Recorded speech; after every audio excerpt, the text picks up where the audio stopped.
My name is Lowenstein. I manage the EPA's decentralized wastewater program. We're located in the Office of Wastewater Management in Washington, D.C. I'm honored to speak here, especially given that this is, I guess, 95% drinking a private well conference. But it's important to talk about the interconnect with septic systems, and a failing septic system can, as you all know, can impact a groundwater well and impact public health. So this presentation will focus on our annual outreach and education campaign, which is Septic Smart Week, and how we aim to educate homeowners on how to properly maintain and manage their septic systems to protect both public health and the environment. So to start off, we know that approximately 20% of homes in the U.S. Have a septic system. Now this number, it comes from the American Housing Survey from 2015, and really we like to say that it's between 20 and 25%. We feel pretty comfortable with that number. This 20% number, it's based off of a survey that's, where the question is going to be moving to the American Communities Survey, which is a different census survey that's a little more accurate.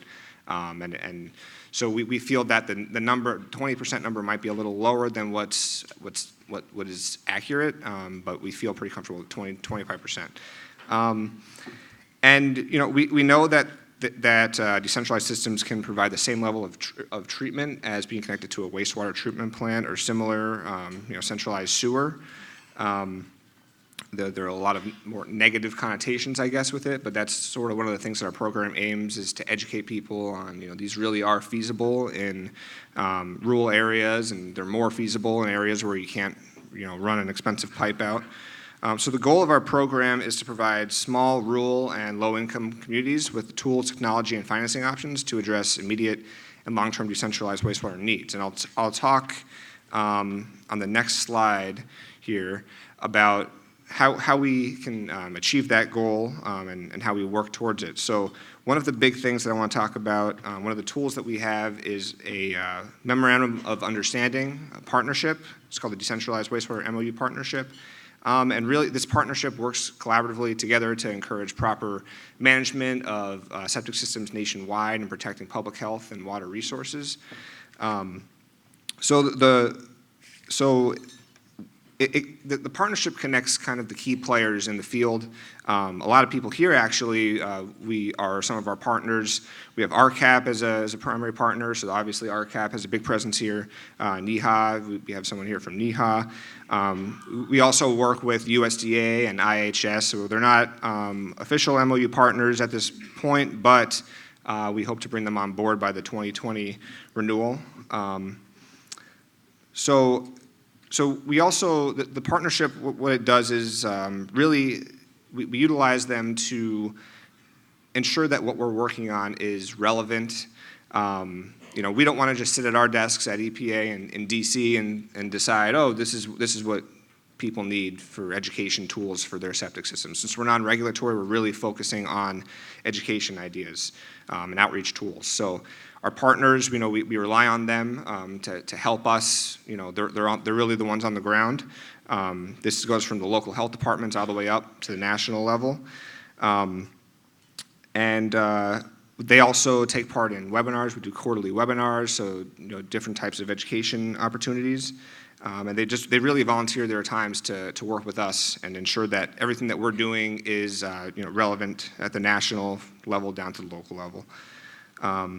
So during the 2017 renewal, this is every 3 years we renew this MOU partnership, we discussed our priorities for the period that goes 2017 to 2020. So I'll briefly discuss these. Really, we're going to be focusing on the first priority throughout this presentation, which is ensure systems are maintained and functioning properly to protect water quality and public health. This really focuses on expanding our outreach. Really, Septic Smart Week is kind of one of the main things on this first priority. Second priority is obtaining accurate, updated statistics on system usage in the U.S. So I go back to my comment about the census. That's just one of our efforts, is to get accurate data. We also utilize our MOU partners who are doing their own surveys and speaking with the local health departments between states and looking at how they manage their data, because data is a big issue, and we really need to get a better understanding of the problem areas in the country and sharing data. The third priority is on expanding opportunities to emphasize the utility of decentralized systems. And this kind of focuses on the technology that's available. And again, our MOU partners, the Water Environment Federation, Water Research Federation, they're working to produce kind of fact sheets on the new technologies that are out and coming. Our fourth priority is on leveraging existing funding mechanisms for decentralized systems. So this is really important in that my program doesn't fund septic systems, but we try to get the information out there as to where they can get funding. I get questions all the time from the public. I'm 80 years old, on Social Security, fixed income, I have a failing system, please help me. And the best that we can do is point to the resources that are available, whether that be USDA programs that are existing. We work with our Clean Water State Revolving Fund programs as decentralized system repair and replacement are an eligibility under that program. And we're coming out with some new information, working on new information to kind of promote states that want to use the Clean Water SRF to fund decentralized systems. I also want to mention that we have a water finance clearinghouse that's within the Water Finance Center at EPA. They're also in our office, and this is where you can find any information on water system projects in general for funding. And I can share that link, or you can just Google Water Finance Center Clearinghouse. And basically, when you go into that clearinghouse, you can search for your county or septic system funding, and basically everything that we're aware of is in this clearinghouse. So we ask people all the time, please let us know, because we don't know if a certain locality has a funding program, but we try to get everything into this clearinghouse. And lastly, I wanted to mention that our fifth priority is on emphasizing education in decentralized wastewater and also on workforce. So an example out of that is we've been working on a workforce initiative. On July 9th, we have a meeting in Nashville, Tennessee, specifically to talk about decentralized workforce. EPA in general has had broader conversations about the water sector workforce, but this was also a priority, and it's interesting to talk about. We have the installers and the maintenance providers. It's different than the broader workforce when you're talking about utility operators. So there's a lot of things worth discussing, and we hope to get good information from that meeting and a plan for moving forward. But what you all are here for today is to learn about Septic Smart Week. So I mentioned it's an outreach and education campaign that's used to encourage homeowners to how to properly maintain and manage their septic systems. It follows the third week of September each year, so this year it'll be September 16th to 19th. It's really the largest national scale septic system education campaign that exists. And we utilize our MOU partners to share and disseminate the messages of Septic Smart Week. Without them, like I had said, we're up here at a national office, but we wouldn't know how to share these messages or where to send them. Now with our MOU partners, we can really get down to the local levels, and we have a lot of involvement. Basically, the second half of this presentation is just examples of the various involvement of our partners and in what we've seen in different states and local health departments, and it's pretty amazing to see how excited people get for this. So now I'm just going to show you some of the things that we produced last year. These are all on our website, and in a few slides I'll show you how to access our website. So these are what we call quick tips, so there's 7 of them, and it's really, so every day of Septic Smart Week, this is an easy thing to share, kind of meant for social media. So you have Don't Strain Your Drain, which talks about how to kind of effectively stagger your water-based appliances, shield your field, so protecting your drain field, don't park a car in a drain field, protect it and inspect it, the importance of getting your system inspected often. Think at the sink, so this is, if you're at the sink, what cleaning supplies, you can use them in limited quantities, that kind of information. Pump your tank, the importance of getting your tank pumped every 3 to 5 years in general. Keep it clean, so we So we do have a tip on a well here, and getting your well water tested regularly to understand how your system might be affecting your well water, and then don't overload the commode, which is just don't use your toilet as a trash can. So these are just kind of simple, quick messages to educate people. We also have a new spring postcard. So this is something that you can all use to send to the people in your locality as just a reminder. Okay, it's springtime. Maybe it's a good time to get your system inspected. We also designed this new infographic. So along with streamlining our quick tips and our core messages, we updated this infographic to stay consistent with our messages. So each of the core messages that I had mentioned, they're highlighted here, and it kind of puts everything together. It brings a full picture of how a septic system works and all the other things within it that can affect your system. So this again is meant to be shared at the local level and to educate people on their systems. We also developed a couple new posters last year.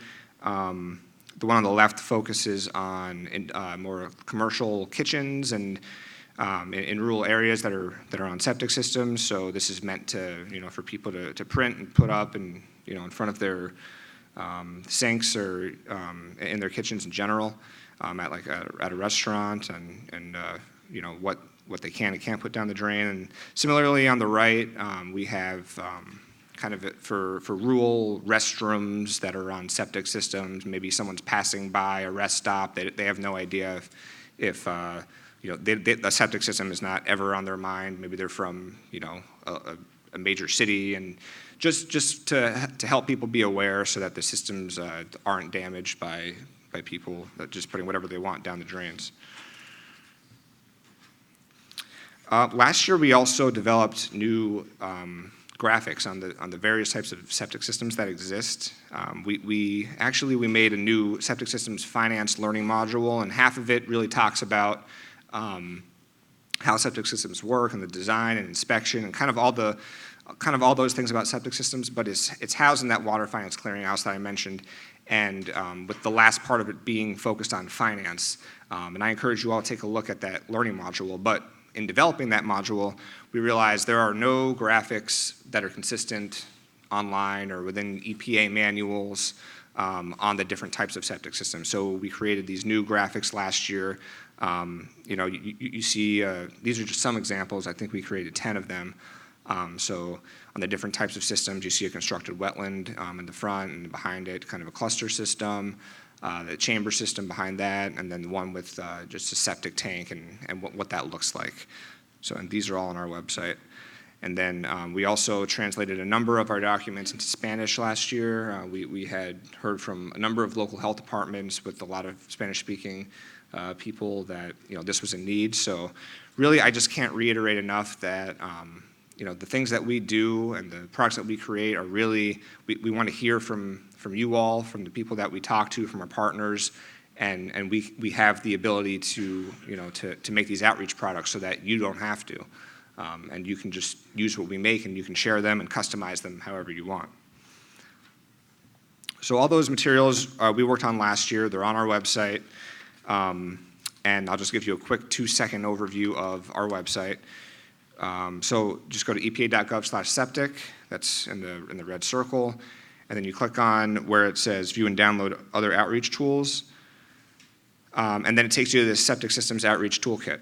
And basically, you're there. You just scroll down, and this next screenshot is just kind of two screenshots together just to have it all in one image. But really, you scroll down, and you can open up and save, download any of our products. This is just a small handful. It keeps going, and we hope that as each year progresses, we just keep adding and adding to this. So it's very useful, and we encourage you all to go there. Now, the second half of this presentation, like I mentioned, I want to talk about 2018 Septic Smart Week, some of the new and noteworthy things, and just to show you examples of how different communities celebrate the event and what they do to educate the people that live in their towns. So some of the highlights, and I'll touch on all of these, are we had over 2.6 million Twitter impressions. We had over 15,000 people reach via newsletters and listservs. We had more than double the amount of average weekly visits to our own webpage. And then we had 18 proclamations, and I'll talk about proclamations in a couple of slides, but basically a Septic Smart Week proclamation at the state level is when we actually, the states, and it's all up to the states. We don't actually do anything from our end. The people that are interested in state programs, like the state DEQ or DEP, they end up getting their governors to sign a document that says, like, I hereby proclaim, the third week in September is Septic Smart Week, and it really helps to add weight to their campaign. And the people that get these proclamations are very involved and happy to share that. So also new, we had a couple new proclamations in North Carolina and Maryland for the first time. We had proclamations from NGOs, including a lot of our MOU partners this year. There was outreach to over 50 tribes in EPA Region 9 that we know of. Again, this is all just information that people had sent into us. We ask, every year for Septic Smart Week, please send us the activities that you've done so we can put it all in a PowerPoint like this. But there could be more. So these are some of the new things that we had heard. And there was also new public outreach. So Farmers Market in Connecticut shared Septic Smart Week materials. The rebates for maintenance and inspection in Washington State. Trainings for service providers in New York. There were a lot of homeowner trainings at various other states. And some internal events held at other NGOs. So I mentioned the proclamations before, so this is just a list of the states and the NGOs, and we had one county to get a proclamation, and those that are asterisked are the ones that were new for 2018. So we hope that in 2019, this list keeps growing, and again, it really just helps to add weight to the Septic Smart Week campaign. And this is an example of what a proclamation looks like. These are 6 state examples, so you can see the various states, and they're official documents. They usually put them in the state office. I know right over here at the Pennsylvania Capitol, they do a lot. They kind of frame it and they put it up, and they have other materials that they highlight during the week. And then there's a lot of different news media that we've been made aware of. So kind of different news articles. So out of Michigan, Connecticut, Alabama, Virginia, Colorado. I mean, all of these are just online blogs or news articles, and these are examples of what those look like. Including pictures. So it's pretty cool to see all this activity. There's also newsletters and press releases. So you see,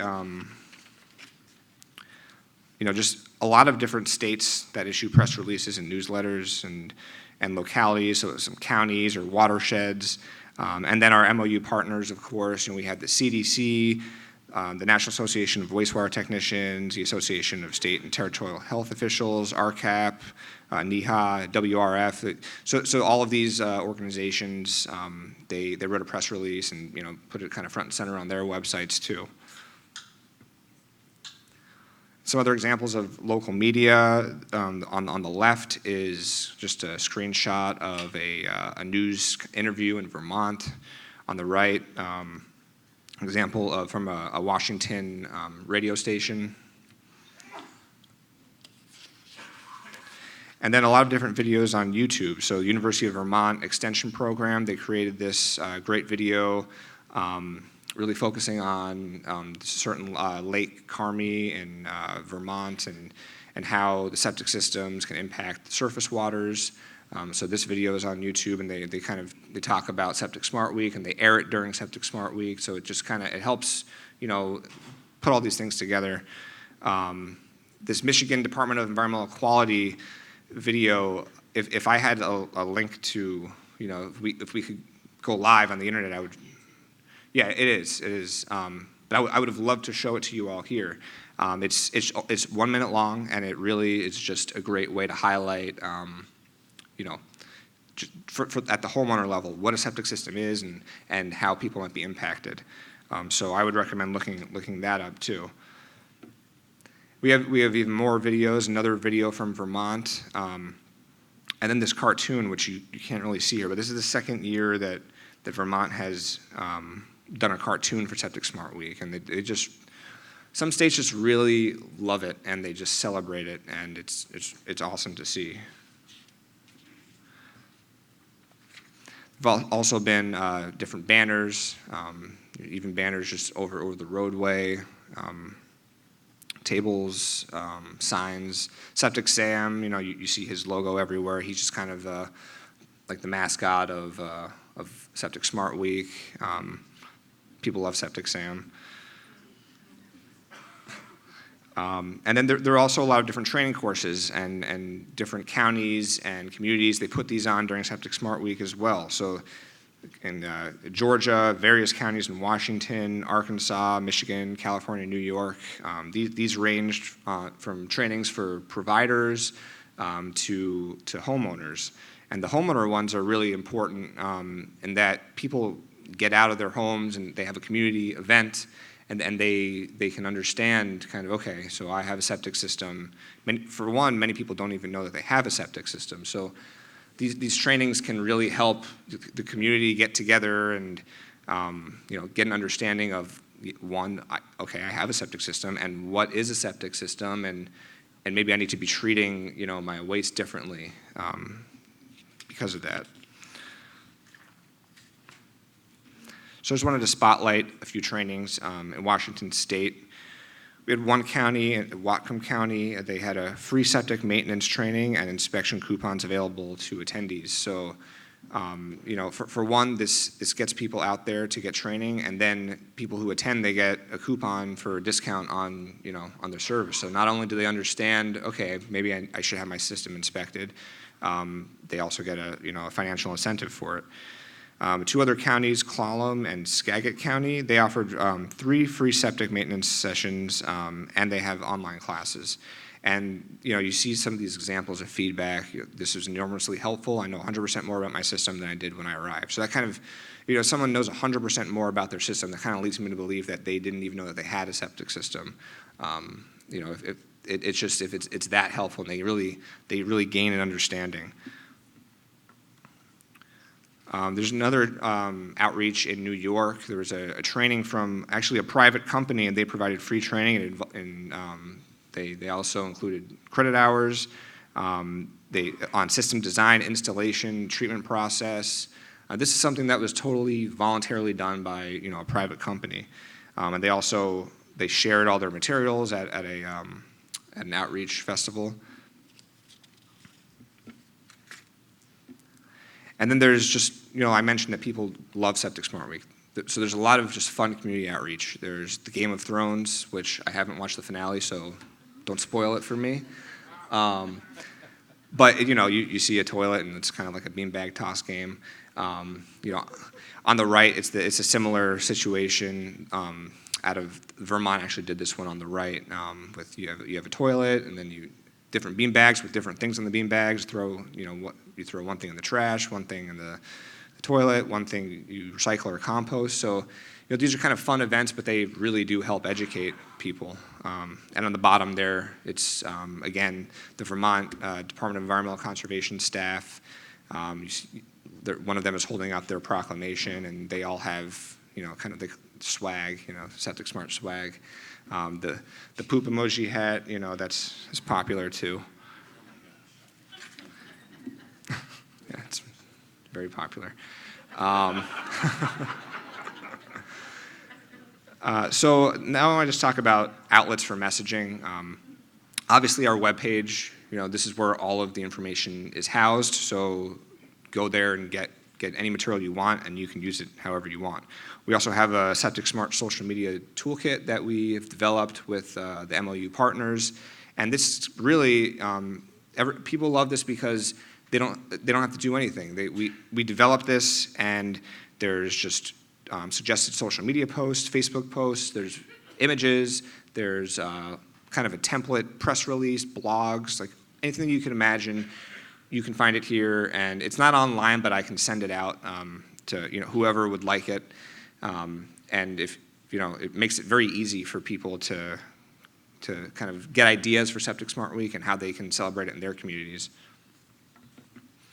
I also mentioned social media data before, so over 2.6 million Twitter impressions, which means that the hashtag Septic Smart Week was on that number of timelines. It made it onto that many different timelines on Twitter feeds. 516 posts by 241 users. It's just social media presence. I even see it all the time on Facebook. I'm not even on Twitter. But I just see private well class. I see NEHA, our partner, one of our partners, RCAP. I've seen just so many different posts, and the manufacturers also do it, so they really help get the message out. These are just some examples of social media posts. You see just different flyers, and one of them is a picture of a cake, but it's also shows you what a septic system looks like underground. So people kind of do their own thing, or they use our products and tweak them to however they want, and that's we're all for that. And we also have seen increased traffic on our own web pages. So I had mentioned more than the double average weekly visits to our septic web pages. So this is great because we know that people are actually taking Septic Smart Week seriously, and they're going to our website, they're downloading our products, and we can see what they're downloading and what they find useful. Then I wanted to mention tribal outreach. So we had, in Southern California, there was an email blasted to 65 recipients from 35 systems and 20 tribes. Northern California, there were site visits with IHS and 2 tribes, and blasted email to 28 tribes operating 42 systems. Central California, there was also another email going out to 9 different tribes. In Arizona, there were site visits to 3 different tribes. So, to see this going on tribal lands, because we know that septic systems are probably even more so prevalent in tribal areas due to the rural nature of them. So, we'd really like to see that there's been outreach to the tribes, and we'd like to know how it progresses and how it continues. I also wanted to mention just quickly state and local government activity.